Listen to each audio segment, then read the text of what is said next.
Alright, magandang umaga na ho sa lahat natin ng mga viewers Luzon, Visayas at Mindanao all over the world. Welcome naman sa ating panibagong video, panibagong reaction, mga ka-action, mga kakamping. So pag-usapan lang ho natin itong panawagan nitong mga Duterte supporters. So alam naman po natin noong nag-speech si Senator Amy Marcos doon sa INC. So noong madaling araw na yon ay tinapos na nga ang rally ng INC.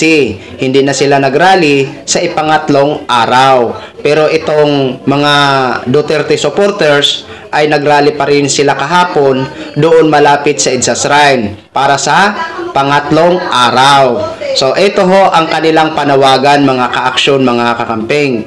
Hindi ko magits kung sino ba ang sinisigaw dito nila na Marcos resign, arestuhin, ikulong.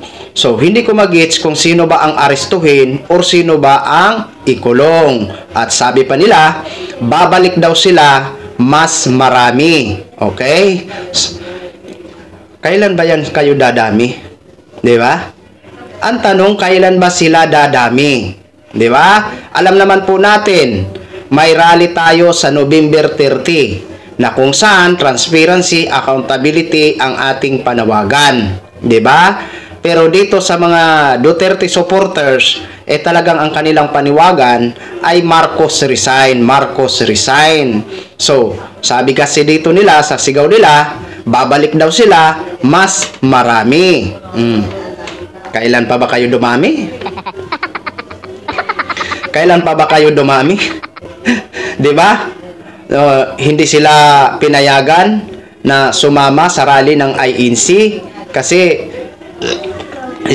kasi ang panawagan ng INC is peace rally pa rin, 'di ba? Ang sa kanila kasi may agenda sila na Marcos resign, kaya hindi sila pinayagan ng INC na sumali sa rally ng INC. Tapos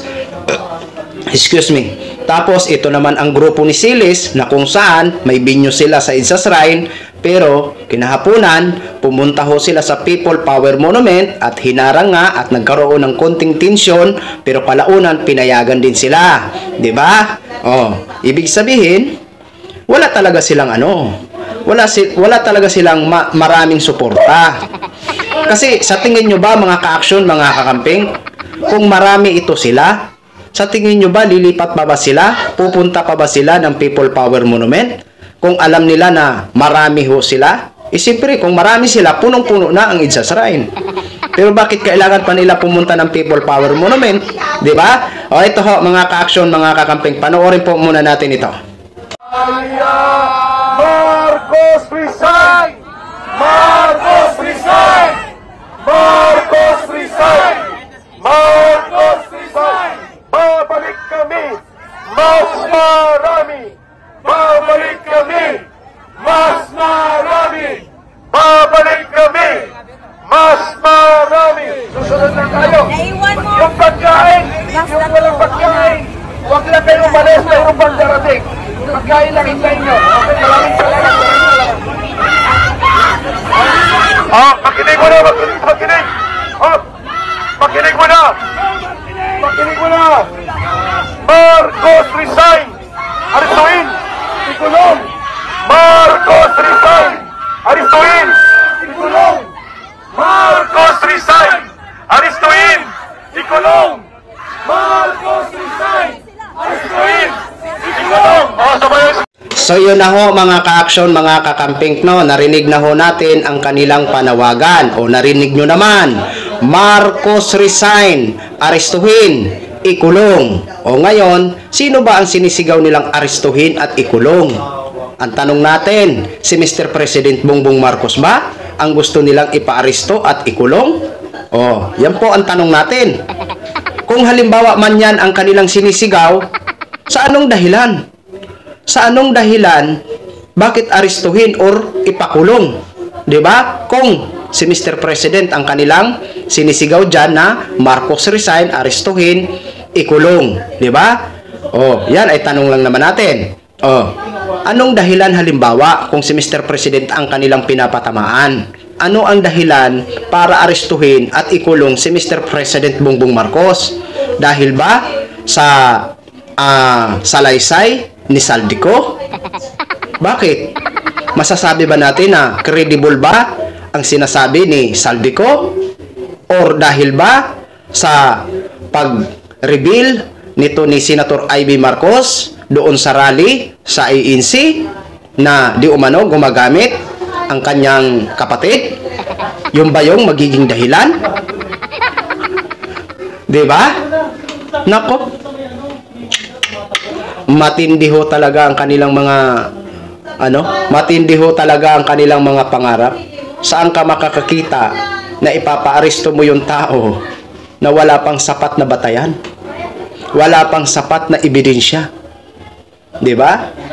Oh, dapat yung kay Saldico, dapat umuwi siya dito, 'di ba? At dito siya magsalaysay na naka-under oath at samahan niya na rin ang ebidensya kung totoo ang kanyang sinasabi. 'Di ba? Kasi hindi natin masasabi na credible ang sinasabi ni Saldico kasi nandun ho siya sa ibang bansa. 'Di ba? At nagbibideo lang ho siya. Kaya para sa akin, hindi ko masasabi na credible na ang kanyang sinasabi. At doon naman kay Senator Ivy Marcos sa kanyang revelasyon tungkol sa kanyang kapatid, wala na yun eh. 'Di ba? Kumbaga, old version na yun. 'Di ba? Kung totoo man ang sinasabi niya, old version na yun para sa akin. 'Di ba? At hindi naman kapanipaniwala. Dahil kung totoo ang sinasabi ni Senator Ivy Marcos, dapat noon pa sinabi niya na. 'Di ba? Bakit niya pa sinuportahan si Mr. President Bongbong Marcos noong 2022 ng kampanya kung totoo ang sinasabi niya? Yun yung malaking katanungan natin kay Senator Ivy Marcos eh. 'Di ba? Ngayon, sabi nila, babalik daw sila, mas marami. Ang tanong, kailan ba sila dumami? 'Di ba? Ito talaga sila, hindi ho talaga yan, hindi mo talaga yan mapatigil. Kasi yan ho talaga ang kanilang pangarap. Sabi naman ho natin nga, freedom naman nila yan. No? Freedom naman nila yan na magsisigaw-sigaw sila. 'Di ba? Pero, ayon nga, sa balita na napanood ko, iimbestigahan daw itong mga sumisigaw ng Marcos resign. Diba? Kasi nag-uudyok ho ito eh. Nag-uudyok ho ito mga ka-action, mga kakamping. Diba? So yun lang ho. Sinare ko lang ho sa inyo. Kahapon yata yan na na activities sa pangatlong araw para alam nyo naman ang mga update nila. So, maraming salamat po sa lahat natin ng mga viewers, Luzon, Visayas at Mindanao all over the world. Ako po ang inyong lingkod, si The Action Man. Have a good day, everyone!